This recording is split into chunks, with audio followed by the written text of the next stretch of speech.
Hello friends, जय हिंद। This is Shweta. Welcome to my YouTube channel Gyankunj with Shweta में आपका स्वागत है। कैसे हो आप लोग? आशा करती हूँ कि आप लोग बहुत अच्छे होंगे, स्वस्थ होंगे। और अगर आप लोगों ने मेरा चैनल सब्सक्राइब नहीं किया होगा तो please like and subscribe my channel. तो फ्रेंड्स, आज के वीडियो में हम लोग विजयनगर साम्राज्य के बारे में पढ़ेंगे। और पिछला वीडियो में हम लोग सल्तनत कालीन व्यवस्था के बारे में पढ़े थे। जो लोग भी वो वीडियो नहीं देखे होंगे तो प्लीज़ आप लोग मेरा प्लेलिस्ट ज़रूर चेक करिएगा, आप लोगों को मिल जाएगा वो वीडियो। और जैसा कि आप लोगों को पता है, मैं आप लोगों के लिए खान सर का पॉकेट जीके का जो बुक है वो हम लोग पढ़ रहे हैं। तो ठीक है, तो चलिए स्टार्ट करते हैं आज का वीडियो ज़्यादा टाइम नहीं लेते हुए।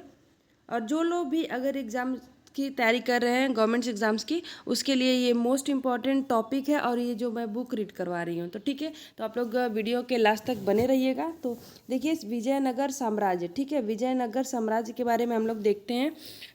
ये जो है वो 1336 से लेकर के 1652 ईस्वी तक चला था। ठीक है, तो हम लोग देखते हैं कि इसका जो संस्थापक कौन है, क्या है, कैसे है। ठीक है, तो देखिए, जो स्थापना हुई थी वो 1336 में हुआ था, 1336 ईस्वी में हुआ था।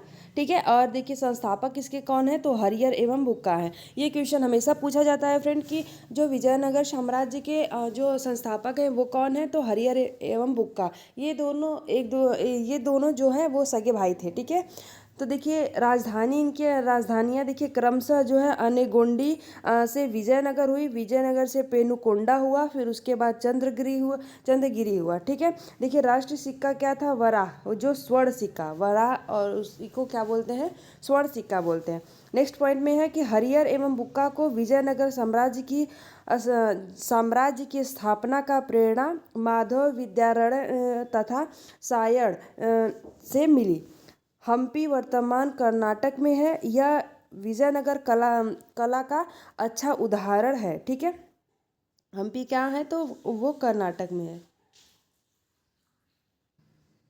नेक्स्ट पॉइंट में देखते हैं कि विजयनगर पर शासन करने वाले जो राजवंश हैं वो कौन कौन से हैं। तो देखिए, जो फर्स्ट है वो संगम वंश है। ये जो 1336 से लेकर के 1485 ईस्वी तक चला है। और इसके जो शासन करने वाले थे वो हरिहर एवं बुक्का थे। और नेक्स्ट जो है सेकंड नंबर पे सालू वंश। ठीक है, सालू वंश देखिए 1485 से लेकर के 1505 ईस्वी तक चला है। और ये है नरसिंह सालू। और थर्ड जो है वो है तुलु वंश है। ये 1505 ईस्वी से लेकर के 1565 ईस्वी तक वीर नरसिंह तालीकोटा युद्ध से समाप्त। ठीक है, और जो है चौथा है जो है वो आरवीड़ू वंश है। और ये देखिए, ये 1570 से लेकर के 1652 ईस्वी तक तिरुमल। ठीक है, ये इतने जो है वंश चले थे विजयनगर शासन पर, जो है राजवंश चले थे, 4 राजवंश। नेक्स्ट पॉइंट में है कि हरिहर प्रथम जो है वो 1336 से लेकर के वो 1356 ईस्वी तक 20 साल के बाद उसका जो भाई है बुक्का प्रथम शासक बना। ठीक है, वेद मार्ग प्रतिष्ठापक जो है उसकी उपाधि थी। बुक्का फर्स्ट ने चीन में एक दूत मंडल भेजा। इसने जो है वो 1356 से लेकर के 1377 से 19 वर्ष तक शासन किया था। ठीक है, नेक्स्ट पॉइंट में देखते हैं। नेक्स्ट पॉइंट में क्या है कि बुक्का जो है प्रथम के बाद हरिहर द्वितीय जो 1377 से लेकर के 1404 ईस्वी तक 17 साल विजयनगर की गद्दी पर बैठा। इसने राजा धीराज तथा राज परमेश्वर की उपाधि धारण की। इसकी जो है महान उपलब्धि मुस्लिम राज्यों से गोवा, चोल तथा दाभौल बंदरगाह जीतना था। देखिए, 4.5 जो है वो हरिहर द्वितीय का प्रधानमंत्री था। ठीक है, उसके अभिलेख में जो है माधव विद्यारण्य को सर्वोच्च प्रकाश का अवतार कहा गया है। नेक्स्ट पॉइंट में देखते हैं कि हरिहर द्वितीय जो है वो 1406 से लेकर के 1422 ईस्वी के बाद देवराज प्रथम 16 साल के जो थे वो शासक बना। ठीक है, इसके समकालीन जो है बहमनी शासक ताजुद्दीन फिरोज शाह से इसे पूरी तरह हारना पड़ा। इतालवी यात्री जो है निकोली कोंटी ने इसी के शासनकाल में 1420 ईस्वी में विजयनगर की यात्रा की। देवराय प्रथम ने तुंगभद्रा नदी पर बांध बनाकर कृषि के विकास का मार्ग प्रशस्त किया था। ठीक है, देखिए जो विजय साम्राज्य में अक्सर ये क्वेश्चन पूछा जाता है कि विजयनगर साम्राज्य की स्थापना कब हुई थी और इसके संस्थापक कौन कौन थे। ठीक है, ये ज़्यादा क्वेश्चन पूछे जाते हैं, तो आप लोग इसका ज़रूर ध्यान रखिएगा। अब हम लोग नेक्स्ट पॉइंट में देखते हैं कि निकोली कोंटी ने विजयनगर राज्य में सती प्रथा तथा बहुविवाह का उल्लेख किया था। ठीक है, कौन किया था सती प्रथा और बहुविवाह का उल्लेख जो है वो निकोली कोंटी। देवराज द्वितीय जो है वो 1422 ईस्वी से लेकर के 1446 ईस्वी 24 जो है साल को इंद्र का अवतार माना जाता है। इसकी जो उपाधि है वो कौन थी? गजबेटकर। ठीक है, इनकी उपाधि थी। इसने तुर्की धनुर्धरों को तथा मुसलमानों को बड़ी संख्या में अपनी सेना में भर्ती किया था तथा राज्य में इसके लिए मस्जिदें बनवाई। और जो है देवराज द्वितीय जो है वो अपने सिंहासन के एक ओर कुरान और तथा एक ओर गीता वेद रखता था। ठीक है, देवराज द्वितीय के काल में ईरान के शासक जो है वो मिर्जा शाहरस जो का दूत अब्दुल रज्जाक ने विजयनगर की यात्रा की। ठीक है, देवराज द्वितीय का दरबारी कवि कौन था? तो देखिए दिन दीमा था। ठीक है, जो कि देवराज द्वितीय का दरबारी कवि था। ये पूछ सकता है, इंपॉर्टेंट पॉइंट है। देखिए मैं आप लोगों को पहले भी वीडियो में बताई हूँ, अभी भी बता रही हूँ कि आप लोग ऐसे जो है वो सुनते मत रहा करिए, एक और रफ और एक पेन लेके ज़रूर बैठा करिए, जिससे क्या होगा कि आप लोग जो भी इम्पॉर्टेंट पॉइंट है उसको आप लोग नोट डाउन कर सकते हैं। और आप लोगों के एग्ज़ाम टाइम में आप लोगों का ये जो है नोटबुक बहुत ही हेल्प करेगा आप लोगों के रिवीजन करने के लिए। ठीक है, तो आप लोग ऐसा ज़रूर करिएगा। और प्लीज़ अगर मेरा वीडियो आप लोगों को अच्छा लग रहा होगा तो प्लीज़ चैनल को सब्सक्राइब करना मत भूलिएगा, बेल आइकन ज़रूर प्रेस करिएगा, जिससे मेरा जो है नोटिफिकेशन आपके पास ज़रूर जाएगा। तो नेक्स्ट पॉइंट देखते हैं कि तेलुगु के प्रसिद्ध कवि जो है श्रीनाथ ने दिमाग को शास्त्र में पराजित किया था तथा देवराय से कवि सार्वभौम की उपाधि प्राप्त की। ठीक है, मल्लिकार्जुन पर जो है वो देवराय, इनका जो है शासनकाल देखिए वो 1446 से लेकर के 65 ईस्वी तक चला था। ठीक है, संगम वंश का अंतिम जो है वो शासक विरूपाक्ष द्वितीय था। ठीक है, इसका जो शासनकाल है वो 1465 से लेकर के 1485 ईस्वी तक चला था। इसके समय में बहमनियों ने गोवा, दामुल तथा चौल बंदरगाहों समेत पश्चिमी घाट पर अधिकार कर लिया। ठीक है, जो है वो गोवा और जो दामुल और चौल बंदरगाहों समेत पश्चिमी घाट पर कौन अधिकार कर लिया था? तो बहमनियों ने कर लिया था। 1485 ईस्वी में सालू नरसिंह ने एक नए राजवंश जो है सालू वंश की स्थापना की। वो कब की थी? 1485 से लेकर के सालू वंश चला था 1505 ईस्वी। ठीक है, की स्थापना की। नरसिंह सालू के दो पुत्र थे। ठीक है, तिम्मा तथा इमादी। नरसिंह सालू की मृत्यु के बाद उनके पुत्रों के संरक्षण के रूप में नरसम्मा नायक, ठीक है, नरेश नायक ने सत्ता का उपभोग किया। नरसा नायक के पुत्र वीर नरसिंह ने इमांडी नरसिंह की हत्या करके तुलु राजवंश की नींव डाली थी। ठीक है, अब हम लोग तुलु जो है वंश पढ़ेंगे। ठीक है, तुलु वंश में क्या दिया गया है, ये कब से कब तक चला था? तो 1505 से लेकर के 1565 ईस्वी तक तुलु वंश चला था। देखिए वीर नरसिंह ने 1505 ईस्वी से 1509 ईस्वी तक शासन किया। उसने विवाह कर को समाप्त किया। देखिए ये क्वेश्चन पूछ सकता है कि विवाह कर को किसने समाप्त किया था? तो नरसिंह ने। ठीक है, वीर नरसिंह के बाद उसका जो छोटा भाई जो कृष्णदेवराय शासक बना।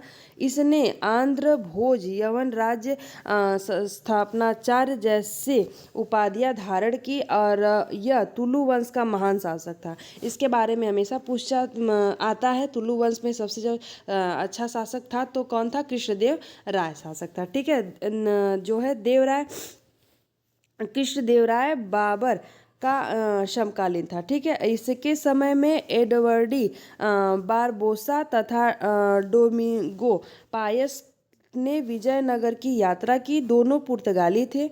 व्यास राज कृष्णदेव राय का गुरु था। देखिए, कृष्णदेव राय का गुरु कौन था? तो व्यास राज था। ठीक है, और कृष्णदेव राय ने तेलुगु ग्रंथ, देखिए, आमुक्त माल्यद राजनीतिक ग्रंथ तथा संस्कृत ग्रंथ जाम्बवती कल्याणम व उषा परिणय की रचना की है। ठीक है, बाबर नामा पुस्तक में कृष्णदेव राय का उल्लेख मिलता है। जो बाबर नामा है, बाबर नामा की जो पुस्तक है उसमें कृष्णदेव राय का क्या मिलता है? उल्लेख मिलता है। ठीक है, अब देखिए, कृष्णदेव राय जो है गुरु नानक के समकालीन थे। ठीक है, और कृष्णदेव राय के पुर्तगालियों से अच्छे संबंध थे। इसके शासनकाल में पुर्तगाली यात्री डोमिंग पायस और बारबोसा आए थे।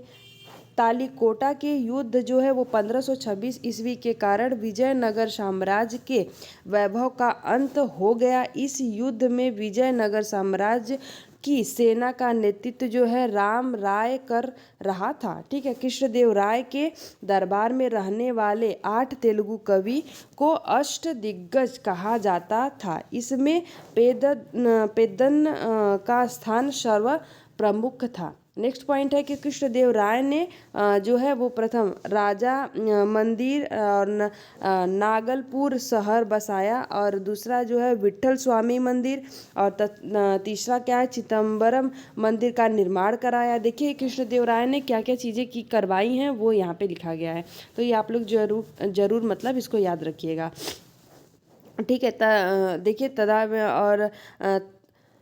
तदाप्ती तथा पार्वती मंदिर जो है वो बनवाया था, और अपनी पत्नी की स्मृति में हसपेट नामक नगर बसाया, और कांजीपुरम का जो है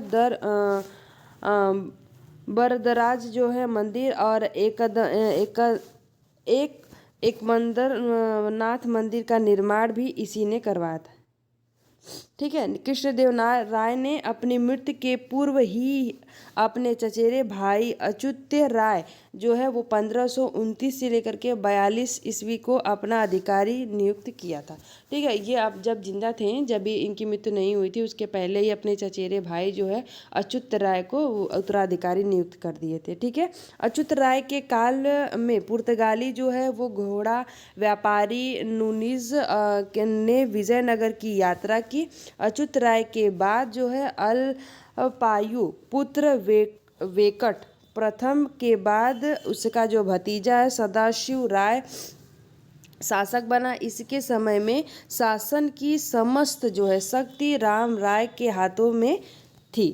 ठीक है, इसी के शासनकाल में प्रसिद्ध तालिकोटा युद्ध जो है 1565 ईस्वी में हुआ, जिसमें विजयनगर नष्ट हो गया।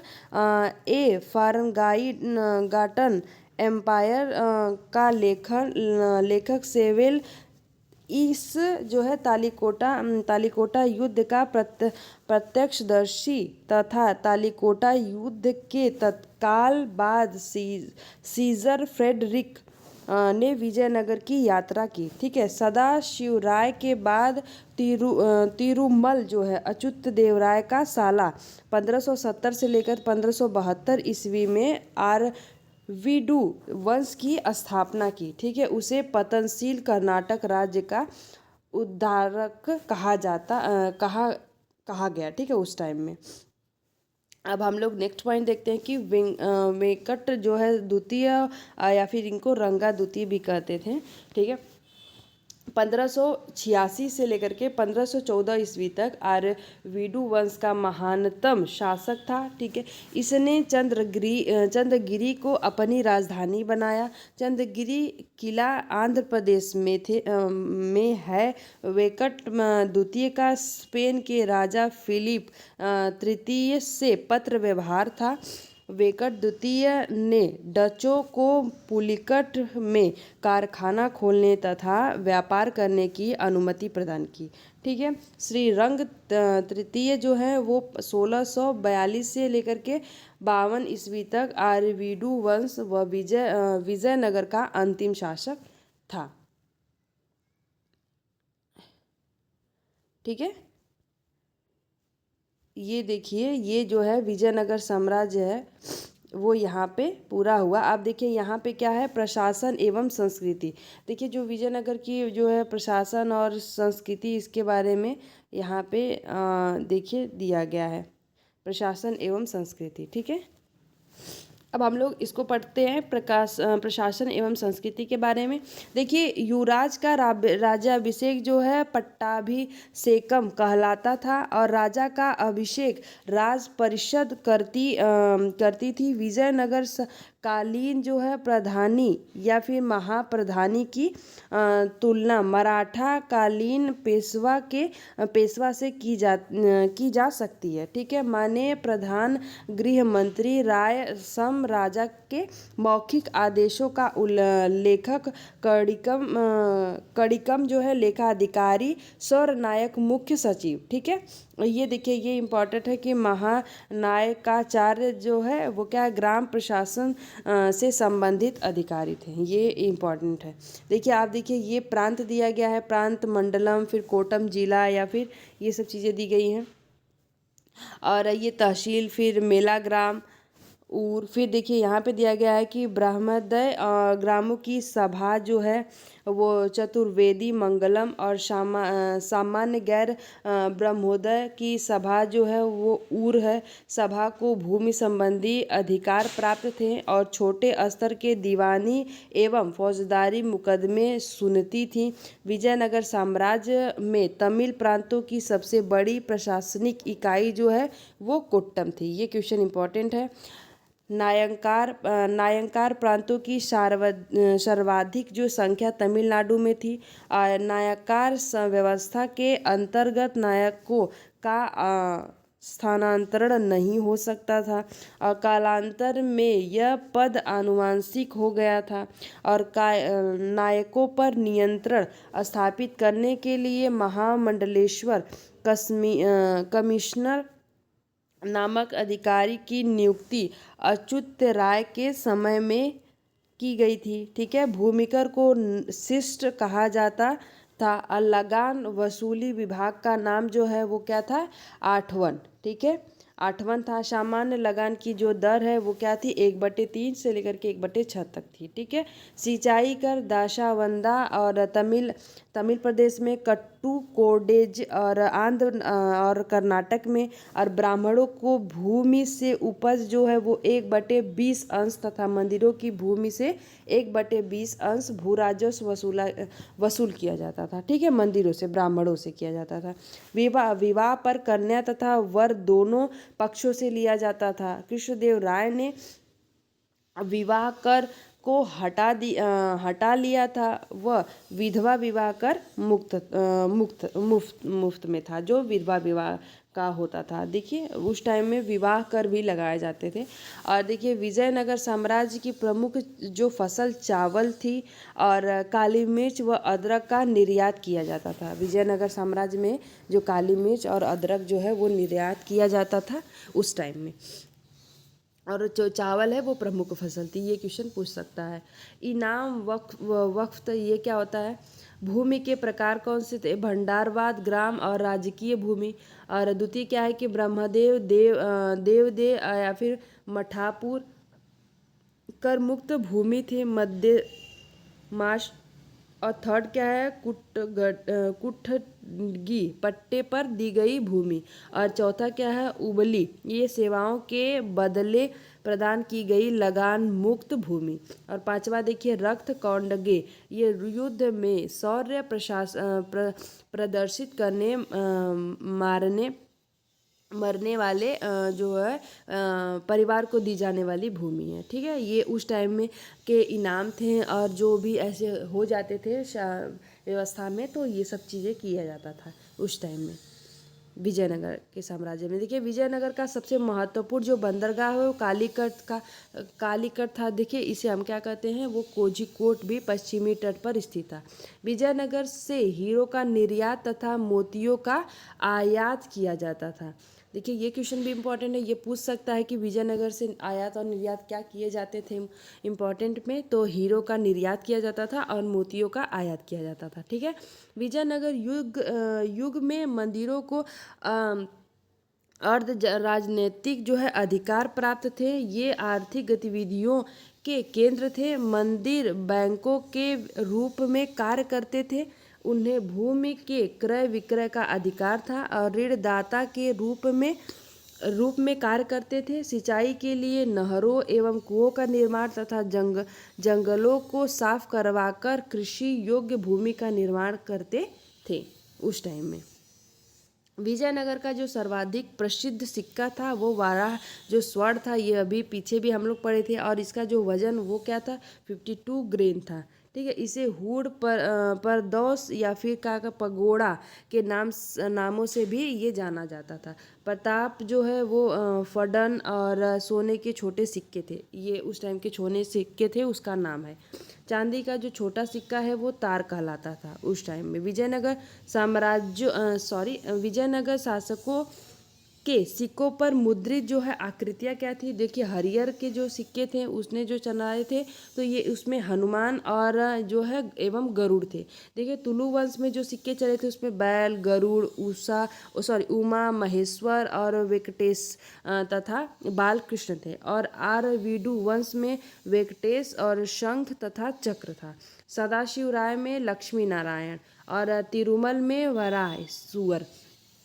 देखिए उस टाइम में जो लोगों ने, जो शासकों ने सिक्के चलाए उस पर जो आकृति जो थी, मुद्रित आकृति, उसमें कौन कौन से थे, ये क्वेश्चन इंपॉर्टेंट है, ये आप लोग नोट कर लीजिएगा और इसको याद भी कर लीजिए। खास करके ये हरियर जो है उस टाइम में, हरियर के शासन काल में सिक्कों पर कौन सी आकृति थी, तो हनुमान एवं गरुड़ की। ये क्वेश्चन भी इंपॉर्टेंट है, ये पूछा गया क्वेश्चन है। ठीक है, जो भी क्वेश्चन इंपॉर्टेंट लग रहे हैं फ्रेंड, जो क्वेश्चन आया हुआ है हर एग्जाम्स में, तो मैं आप लोगों को बता दे रही हूँ, तो प्लीज़ आप लोग उसको नोट जरूर करिएगा। और इससे रिलेटेड मैं आप लोगों को आगे चल के वीडियो भी लाऊंगी क्वेश्चन आंसर टाइप में, तो आप लोगों का ये जो है वो टॉपिक भी क्लियर होगा और उससे रिलेटेड आपसे के जितने भी क्वेश्चन बन रहे हैं मैं उसको भी लाऊंगी। तो प्लीज़ वीडियो में कंटिन्यूसली अपनी बनाए रखिएगा।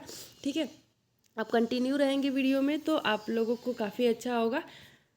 अब कोई भी मैं टॉपिक स्किप भी नहीं कर रही हूँ बीच में से, इसीलिए कि आप लोगों का थोड़ी सी कोई चीज़ें हैं कि हाँ आप लोगों को बोरियत थोड़ी सी महसूस हो रही होगी, लेकिन फिर भी मैं इसलिए नहीं कर रही हूँ कि इसमें कन्फ्यूज़न हो जाएगा अगर कोई मैं टॉपिक स्किप कर दी तो। ठीक है, इसीलिए मैं पूरा ही एक साइड से आप लोगों को ये करवा रही हूँ। इसलिए पिछला जो है प्राचीन का इतिहास चला था और ये अभी मध्य इतिहास चल रहा है। ठीक है, तो नेक्स्ट पॉइंट में है कि विजयनगर साम्राज्य में अन्य मुद्राएं भी प्रचलित थीं, जो है क्रूजेडो, पुर्तगाली दिनार, फारसी, देखिए फ्लोरिन और डुकेट जो है इटली। विजयनगर में दास प्रथा प्रचलित थी। मनुष्यों के क्रय विक्रय को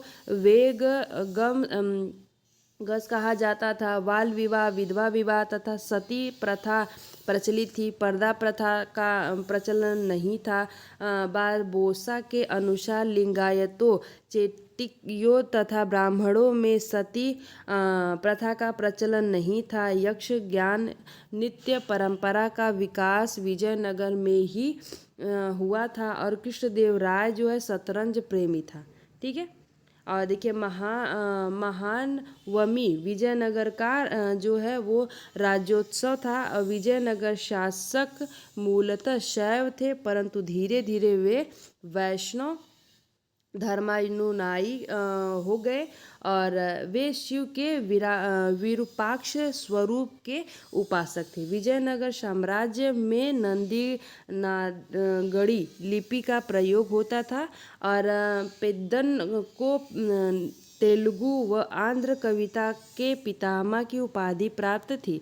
उसकी प्रमुख रचनाएं जो है मनुचरितम और स्वरोचित संभव तथा हरि कथा सार है। तेलुगु के 5 महाकाव्य कौन कौन से हैं? मनुचरितम, पेद्दन और नेक्स्ट सेकेंड है पांडुरंग महात्म तेनालीराम और तीसरा जो है वसुचरित भट्टमूर्ति और चौथा है आमुक्त माद्य कृष्णदेव राय और पांचवा जो है वो राघव पांडवियमु पिंगली सूरत। ठीक है, आप देखिए अष्ट दिग्गज इसमें कौन कौन से थे। तो फर्स्ट जो है वो नंदी, तिम, परिजात, हरण, और सेकंड जो है मल्लन, राजशेखर चरित, और तीसरा जो है वो पिंगली, सूरत, राघव, पांडिवियम, और चौथा जो है भट्टी मूर्ति,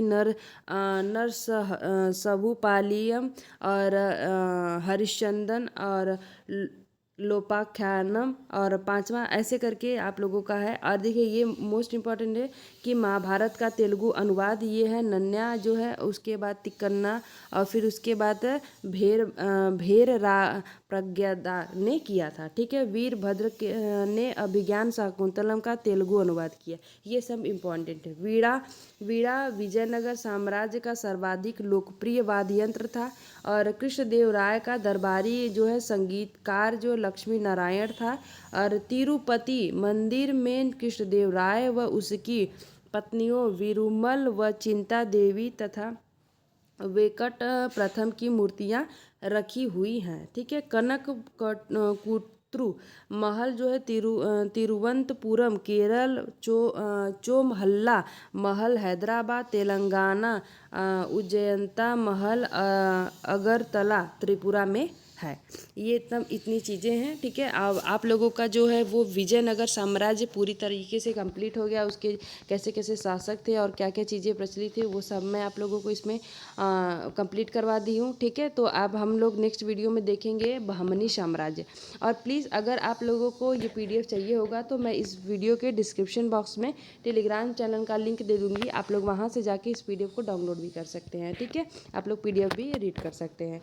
और अगर मेरा वीडियो अगर आप लोगों को अच्छा लगा होगा तो प्लीज़ फ्रेंड चैनल को सब्सक्राइब करिएगा, वीडियोस को लाइक करिएगा, और अपने फ्रेंड सर्कल में ज़रूर सेंड करिएगा। ठीक है, और अगर आप लोग 1 से 2 बार ये वीडियो देख रहे हो तो आप लोगों का ये सब चीज़ें टॉपिक जो है वो क्लियर हो जाएगा। तो मैं ही यही चाहती हूँ कि आप लोगों का क्लियर हो और आप लोग जो है वो सीरियल वाइज से पढ़ें। तो ठीक है, नेक्स्ट वीडियो में मिलते हैं बहमनी साम्राज्य में। ठीक है, तो अपना ध्यान रखिए और स्टडी करते रहिए, और please take care. Thank you so much. Jai Hind friend.